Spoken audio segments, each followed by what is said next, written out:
have to tell you both, I am beaming right now. I'm feeling some kind of way. Sitting here as a Latina with two fellow empowered Latinas about to headline the Super Bowl halftime show, do you feel like the world needs a moment like this? The thing that brings the whole entire world together is like sports and music. And we get to provide the music part of that. To be two women, two Latinos in this Super Bowl, the 100th anniversary, it's just a very special thing to be able to represent your community, represent women. We're very lucky to have been put in this position, but also I think we both feel like we work really hard to get here too. Yeah, oh my gosh, tell me about it.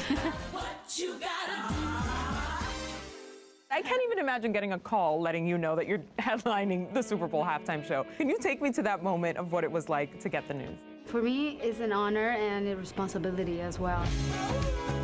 I was born and raised outside of the U.S., and the Super Bowl is as American as it can be. The fact that the NFL thought of a person like me sends a very special, very potent message about the importance of our Latino community.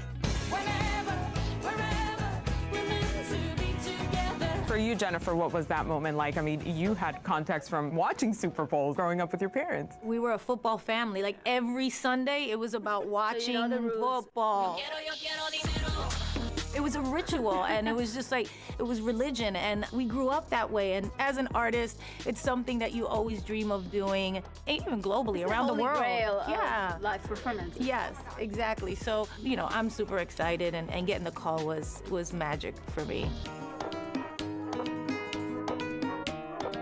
The fact that the backdrop for this is Miami and the Latino presence here is so powerful and so present everywhere you go, does that make it a little more special for you? This is like a second home to me, Miami. My kids go to school here. Because it is such a Latino town, so I always felt so comfortable. I came here to do a movie, and the minute I came here, I said, oh, I'm gonna live here one day. I just knew it.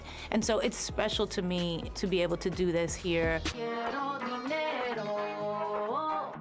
You've both been putting in so much work. So when that final pyrotechnic clears and the stage is gone, how do you want this halftime show to be remembered? I really feel like it's very Shakira and it's very J-Lo, but I also want it to be remembered as something that brought people together. The music has that capacity. Everybody jumping and singing in unison. With everything that happened with Kobe this week and his family, it reminded the world that, you know, life is precious and that we have to celebrate life and each other. People, when they see us up there and they see the messages that we're trying to put forth, is that we all deserve to be treated with love and respect. We're a growing force. The youngest woman in Congress is a Latina. But I think that all the Latinos around the world are going to be watching this and thinking, you know, anything is possible because she's from Barranquilla, you know. And she's from the Bronx. She's from the Bronx. When I was a little girl in Barranquilla, no one could have thought that I was ever going to be at the Super Bowl. So anything is possible. You feel me? Pretty boy.